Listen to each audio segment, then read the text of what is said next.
Xin chào các bạn. Trong series tìm hiểu về các vùng đất, các quốc gia trên thế giới, thì 5 phút thôi đã làm rất nhiều video về các quốc gia có tên kết thúc bằng chữ Stan. Và trong video hôm nay, hãy cùng 5 phút thôi khám phá về một quốc gia cũng kết thúc bằng chữ Stan như vậy. Một quốc gia nghèo nhất từng thuộc Liên Xô cũ, một quốc gia mà đại đa số là phụ nữ. Nhưng những người phụ nữ ở đây lại được trời ban cho một vẻ đẹp vô cùng hoàn hảo, thuộc top các quốc gia có phụ nữ đẹp nhất thế giới. Và đặc biệt, nếu bạn đang độc thân và có ý định bắt cóc một cô gái về làm vợ, thì đây chính là nơi dành cho bạn. Nào, hãy cùng tìm hiểu chi tiết trong video này nhé.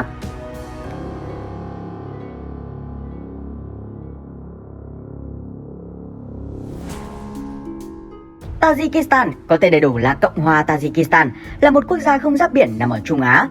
Tajikistan giáp với Kyrgyzstan về phía bắc, giáp với Trung Quốc về phía đông, giáp với Afghanistan về phía nam và giáp với Uzbekistan về phía tây.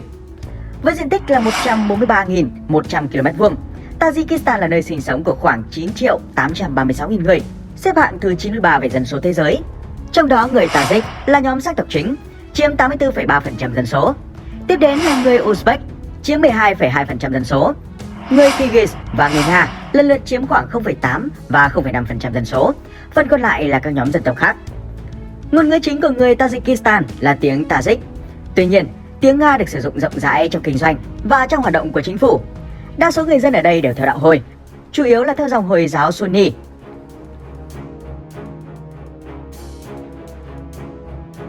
Quốc gia có địa hình đặc trưng bởi đồi núi. Khoảng 93% địa hình của Tajikistan là núi và cao nguyên, và hơn một nửa lãnh thổ của Tajikistan nằm ở độ cao trên hơn 3.000 m so với mực nước biển. Ba dãy núi Turkestan, Zarafshan và Alay chạy dài song song từ đông sang tây, đã chia cắt trung tâm dân cư của Tajikistan, tọa lạc tại vùng đất thấp ở khu vực phía nam và phía bắc của quốc gia này. Các dãy núi lớn bị chia cắt bởi các thung lũng lớn, nơi mà phần lớn các dân số của nước này đang sinh sống và làm việc. Trong đó, thung lũng Fergana nằm ở phía bắc Tajikistan, được biết đến là một khu vực tập trung đông dân cư nhất. Thung lũng này nằm giữa hai dãy núi là dãy núi Kuramin và dãy Turkestan. Các con sông bồi đắp vào thung lũng Fergana từ những ngọn núi xung quanh tạo ra một loạt các ốc đảo màu mỡ vô cùng thích hợp cho các hoạt động sản xuất nông nghiệp. Đây chính là nơi sản xuất bông, trái cây nhiều nhất trên cả nước. Ngoài ra, người ta còn khai thác than đá, dầu mỏ, thủy ngân, antimon và ozocerit tại đây. Đi về phía đông, địa hình của Tajikistan ở khu vực này được nâng lên cao và được chiếm lĩnh bởi dãy núi Pamir. Dãy núi Pamir nổi tiếng là dãy núi cao thứ hai trên thế giới, chỉ thấp hơn dãy Himalaya. Pamir được tạo thành từ sự nối liền của các dãy núi Thiên Sơn, Côn Lôn, Hindikush và Karakoram ở vùng Trung Á. Những ngọn núi ở đây trung bình cao khoảng 4.000 m so với mực nước biển. Khu vực trung tâm của dãy núi Pamir thuộc Tajikistan, trong khi các phần còn lại nằm rải rác ở các quốc gia khác. Các đỉnh núi cao ở đây luôn bị tuyết bao phủ quanh năm. Trong đó, đỉnh Ismoil Somoni, trước đây có tên gọi là Communism Peak, cao 7.495 m so với mực nước biển, là điểm cao nhất Tajikistan. Có nhiều sông băng trong khu vực dãy núi Pamir, trong đó sông băng Fedchenko dài 77 km là sông băng dài nhất nằm ngoài phạm vi vùng cực. Về địa hình núi cao khắc nghiệt nên hiện chỉ có một con đường để đi lại ở khu vực này. Pamir Highway, có tên gọi chính thức là đường M41, là đường cao tốc trải nhựa dài 1.290 km, trải dài qua trung tâm của dãy núi Pamir, nối Tajikistan và Kyrgyzstan. Đây là đường cao tốc cao thứ hai trên thế giới, khi nó nằm ở độ cao trung bình hơn 4.000 m so với mực nước biển. Ngày nay, việc đi lại ở Pamir dễ dàng hơn nhiều. Xe tải cũng như xe công cộng cũng thường xuyên qua vùng đất này. Tuy nhiên, trên cao nguyên này vẫn còn rất ít người sống. Hiện chỉ có khoảng 220.000 người sinh sống. Khu vực phía đông của Tajikistan còn là nơi tọa lạc của vườn quốc gia Pamir. Vườn quốc gia Pamir, hay còn có tên gọi khác là vườn quốc gia Tajik, Pamursky hoặc Pamirsky, là một vườn quốc gia và khu bảo tồn thiên nhiên được thành lập vào năm 1992. Vườn quốc gia này trải dài 26.000 km², tương đương với 18% tổng diện tích của Tajikistan, với địa hình chủ yếu là các phần của dãy núi Pamir. Vườn quốc gia Tajik đã được UNESCO công nhận là di sản thế giới vào năm 2013. Một trong những địa điểm nổi bật của vườn quốc gia Pamir là hồ Karakul. Hồ Karakul có diện tích là 380 km² và có đường kính khoảng 25 km. Đặc điểm của hồ này là hồ nước có rất nhiều muối lắng đọng bởi không thoát ra được nơi nào khác. Lượng muối trong hồ nhiều đến mức chỉ có một loài cá là Nemachelus, một phân nhánh của cá chạch suối, mới có thể sống sót được ở đây. Dưới mặt hồ chỉ toàn là đá và cát. Ngoài ra, vì lực đẩy của nước quá mạnh nên thuyền bè dễ dàng bị lật khi di chuyển trên mặt hồ. Đó cũng là lý do nơi đây được mệnh danh là biển chết của châu Á. Dẫu vậy, hồ Karakul hàng năm vẫn thu hút rất đông du khách đến để thử chèo thuyền và tham gia lễ hội thường niên mang tên cuộc đua trên nóc thế giới để cùng lướt ván và chèo thuyền hơi. Dù không giáp biển, nhưng Tajikistan có mạng lưới sông hồ dày đặc với khoảng 1.300 hồ nước, và hai con sông chính của Trung Á là sông Amu Darya và Sia Darya đều chảy qua quốc gia này. Hai con sông này được cấp nước từ tuyết tan chảy và những dòng sông băng từ vùng núi của Tajikistan và Kyrgyzstan.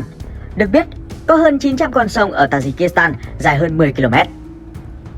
Cũng giống như các nước Trung Á, Tajikistan nằm trong vành đai địa chấn đang hoạt động, nên động đất ở đây diễn ra phổ biến. Ngoài ra, lũ lụt và lở đất đôi khi cũng xảy ra.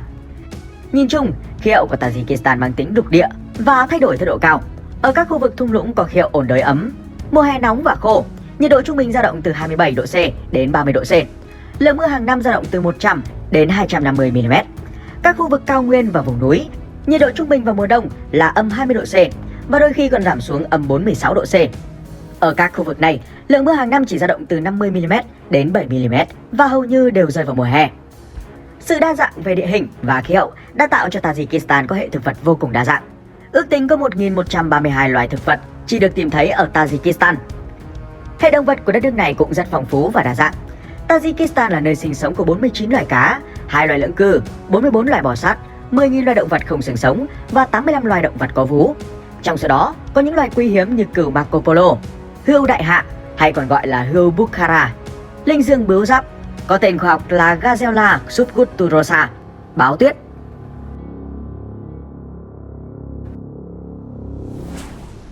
Tajikistan, một trong những quốc gia nghèo của khu vực Trung Á. Tajikistan là một trong số 15 nước Cộng hòa thuộc Liên Xô. Sau khi liên bang này tan rã, Tajikistan trở thành một quốc gia độc lập, nhưng sau đó quốc gia này phải trải qua một cuộc nội chiến từ năm 1992 đến năm 1997, dẫn đến việc di cư đáng kể và khiến quốc gia này phải đối mặt với tình trạng nghèo đói lan rộng và tăng trưởng kinh tế kém. Tajikistan hiện vẫn là nước nghèo nhất trong các quốc gia thuộc Liên Xô và nền kinh tế của nước này được đánh giá là bất ổn. Theo số liệu của Quỹ tiền tệ quốc tế năm 2021, Tajikistan có tổng sản lượng quốc nội là 8,47 tỷ USD và có GDP bình quân đầu người chỉ 861 USD, khoảng 20 triệu Việt Nam đồng. Được biết, nền kinh tế của Tajikistan phụ thuộc chủ yếu vào nông nghiệp. Ngành nông nghiệp đóng góp gần 20% vào GDP quốc gia và cung cấp 61% việc làm cho cả nước. Người dân sống chủ yếu dựa vào trồng trọt và chăn nuôi. Các loại cây trồng chủ yếu ở đây là bông, trái cây, ngũ cốc và rau quả.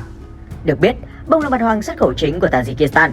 Bên cạnh trồng trọt, người dân còn chăn nuôi gia súc như cừu, dê để kiếm thêm thu nhập. Tajikistan sở hữu các mỏ khoáng sản phong phú, quặng kim loại quan trọng là sắt, chì, nhôm, kẽm, thiếc và wolfram. Khoáng sản phi kim loại bao gồm carbonat, thạch anh, amiang và đá quý. Tuy nhiên, chúng vẫn chưa được khai thác triệt để. Có thể nói, do địa hình chủ yếu là cao nguyên và đồi núi, nên ngành nông nghiệp cũng như công nghiệp ở Tajikistan không thể phát triển và chịu nhiều hạn chế. Bên cạnh đó, một số nguyên nhân liên quan tới lịch sử, quan hệ dân tộc, tôn giáo phức tạp đã khiến cho nền kinh tế Tajikistan chậm phát triển. Là một trong những nước nghèo nhất vùng Trung Á, nên nền kinh tế của Tajikistan dễ bị ảnh hưởng bởi các tác động bên ngoài. Nguồn ngoại tệ của nước này phụ thuộc mong manh vào các mặt hàng xuất khẩu, cũng như lượng kiều hối mà người dân Tajikistan làm xa gửi về. Để duy trì cuộc sống cho người dân, chính phủ Tajikistan chủ yếu dựa vào sự trợ giúp tài chính quốc tế từ các quốc gia khác, chẳng hạn như Nga.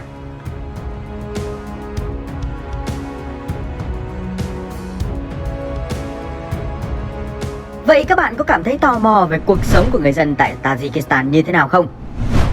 Nếu đặt chân đến Tajikistan, bạn sẽ thấy không khí vắng lặng, hoang vu bao trùm khắp mọi nẻo đường.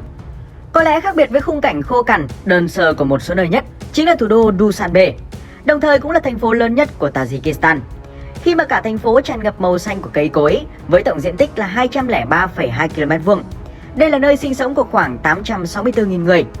Thủ đô Dushanbe nằm trong thung lũng Gisa ở độ cao 800m so với mực nước biển. Có những con đường dọc bóng cây, tất cả các văn phòng chính phủ và đại sứ quán đều được đặt tại đây. Nổi bật tại quảng trường Dosti tại thủ đô này là đài tưởng niệm Ismoili Somoni được làm bằng vàng. Ismoili Somoni là vị vua thứ 10 của đế chế Samanid. Dưới thời cai trị của ngài, đất nước phồn thịnh. Tượng đài Ismoili Somonid cao 25m, đứng trên bệ đá cẩm thạch. Hai bên là hai con sư tử thể hiện cho uy quyền tối cao. Tay phải của nhà vua cầm vương miện với 7 ngôi sao được làm bằng vàng, tượng trưng cho người Tajik. Trong văn hóa truyền thống Tajik, số 7 là biểu tượng cho sự hoàn hảo, hiện thân của hạnh phúc và đức hạnh. Tượng đài được xây dựng vào năm 1999 vào dịp kỷ niệm 1.100 năm đế chế Samanid. Phía sau tượng đài là hàng loạt công trình hoành tráng như trụ đá tôn vinh quốc huy của Tajikistan, bảo tàng lịch sử với các cổ vật, tác phẩm của nghệ sĩ hiện đại, đồ họa điêu khắc gỗ. Ngay bên phải tượng đài là công viên Rudaki, xanh và đẹp nhất thành phố, nơi bạn có thể hít thở không khí trong lành, đọc sách, tập thể dục, nhìn ngắm các loại cây cỏ, hoa. Hiện Dushanbe đang cho thấy tốc độ ngày càng phát triển hơn, một trong những tín hiệu tích cực của nền kinh tế Tajikistan. Nhiều công trình, hệ thống giao thông vận tải đã được xây dựng và đặt tại đây. Sân bay quốc tế lớn nhất Tajikistan được đặt tại đây, kết nối Dushanbe với các thành phố lớn ở Nga, Trung Á, Ấn Độ, châu Âu, Trung Quốc. Các tuyến đường sắt chính nằm ở khu vực phía Nam và kết nối Dushanbe với các khu vực công nghiệp của thung lũng Yesa, Vash và Uzbekistan, Turkmenistan, Kazakhstan, Nga. Từ năm 2014, nhiều dự án xây dựng đường cao tốc và đường hầm đã được tiến hành. Dự kiến vào năm 2025, tại thủ đô Dushanbe sẽ bắt đầu xây dựng hệ thống tàu điện ngầm. Trở lại với cuộc sống người dân ở đây, dù sống trong tình trạng nghèo đói, nhưng Tajikistan có tỷ lệ người biết chữ cao, ước tính lên tới 98% dân số biết đọc viết. Một trong những điều thú vị phải kể đến khi nhắc đến Tajikistan đó là quốc gia này rất vắng đàn ông, bởi nhiều người đàn ông đã bỏ mạng trong các cuộc nội chiến nhiều năm trước. Sau này, khi nội chiến kết thúc, đàn ông Tajikistan lại tiếp tục sang Nga làm việc.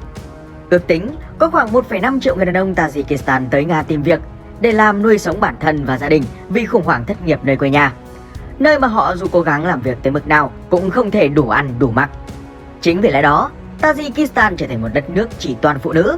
Nhiều người phụ nữ chủ yếu sống bằng nghề nông, chỉ một số ít đi làm tại các công ty, nhà máy hoặc doanh nghiệp nhỏ, chờ đợi trợ cấp từ chính phủ hoặc tiền lương mà người đàn ông đi làm xa gửi về. Phụ nữ Tajikistan phải chăm sóc con nhỏ, bố mẹ già, trông nom nhà cửa và lo lắng mọi vấn đề phát sinh trong cuộc sống hàng ngày. Tuy nhiên, ở vùng đất nghèo khổ này, người phụ nữ lại được Thượng Đế ban tặng cho một nhan sắc vô cùng mặn mà. Họ có nhan sắc vô cùng đẹp, là sự kết hợp hoàn hảo và mỹ miều của những nét Á với Ấn với Âu. Phụ nữ Tajikistan hầu như đều có đặc điểm chung là làn da trắng, mũi cao, mặt to và sâu, lông mày rậm, vô cùng xinh đẹp. Tajikistan là một trong những quốc gia có phụ nữ đẹp nhất thế giới. Chỉ cần bước chân ra đường, không khó để bắt gặp những người phụ nữ đẹp tại Tajikistan. Nhưng một điều khá đáng tiếc xảy ra ở quốc gia này chính là có khoảng 1/3 số cuộc hôn nhân ở Tajikistan là kết quả của các vụ bắt cóc và cưỡng bức các cô dâu. Mỗi năm có khoảng 15.000 cô gái trở thành mục tiêu bắt cóc của cánh đàn ông độc thân. Đó là số liệu thống kê ít ai ngờ về tình trạng hôn nhân ở Tajikistan hiện nay. Nhiều người dân cho rằng bắt cóc cô dâu là một phong tục truyền thống lâu đời của người Tajikistan. Thế nhưng một số nghiên cứu cho rằng thực ra tục này mới có từ vài chục năm nay và đặc biệt phát sinh từ sau khi Liên Xô tàn vỡ, cùng với sự nổi lên của quan niệm về xã hội nam quyền ở Tajikistan. Việc bắt cóc phụ nữ về làm vợ ở Tajikistan hiện nay gồm hai loại. Thứ nhất, hai bên trai gái đem lòng yêu nhau nhưng bị cha mẹ ngăn cấm, cùng nhau dựng lên một màn kịch bắt cóc cô dâu theo phong tục truyền thống từ xưa để được thỏa ước nguyện cùng sống với nhau. Tuy nhiên, số vụ kiểu này rất ít, mà thường xảy ra nhất là chàng trai và đám bạn của hắn sẽ bắt cóc cô gái đem về nhà, sau đó tìm cách thuyết phục cô gái chấp thuận làm vợ. Các cô gái trẻ có thể bị bắt cóc khi đi dạo trong công viên, mua sắm trong siêu thị, trên đường đi làm hay từ trường học về nhà. Thậm chí có những trường hợp còn bị người đàn ông xông vào tận nhà bắt đi. Trong nhiều trường hợp, cô gái bị giam giữ mấy ngày, còn nếu tệ hại hơn, cô gái có thể bị cưỡng bức tình dục. Ở một số quốc gia đạo hồi như Tajikistan, một cô gái nếu bị mất trinh hoặc ngủ đêm ở nhà người khác sẽ bị đánh giá là hư hỏng. Và dù họ có thể thoát ra khỏi nhà kẻ đã bắt cóc mình, họ vĩnh viễn không có cơ hội tìm được người chồng tử tế. Và như một lẽ thường, cô gái đó sẽ trở thành người vợ của người bắt cóc mình.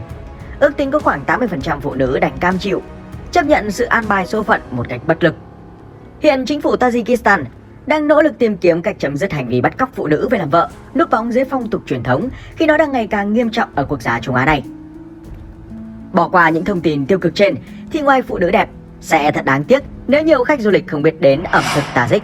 Trải qua hàng nghìn năm, dân tộc Tajik đã tổng hợp nhiều nét tinh túy của các nền ẩm thực Nga, Afghanistan, Iran và Uzbekistan. Mặt khác, những nét độc đáo trong các món ăn của người Tajik xuất phát từ lối sống du canh du cư của họ.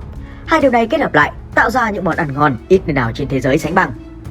Cuộc sống du mục đã tạo cho người Tajik thói quen ăn uống tập thể. Một món ăn không thể thiếu trong những bữa ăn tập thể là os, hay còn gọi là palap.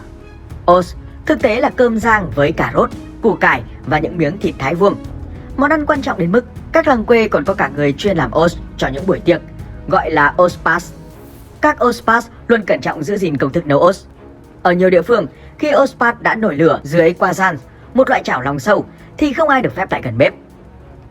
Món mì Lakman có mặt trong nhiều nền ẩm thực Trung Á khác nhau, nhưng ở Tajikistan, món này có một số điều đặc biệt.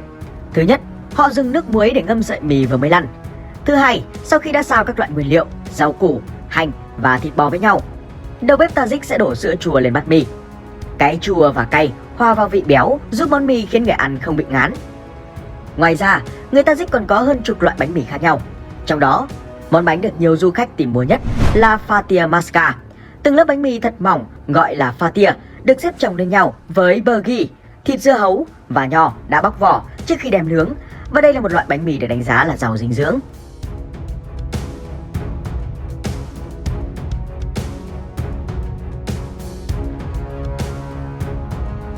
Và đó là những thông tin về quốc gia Tajikistan.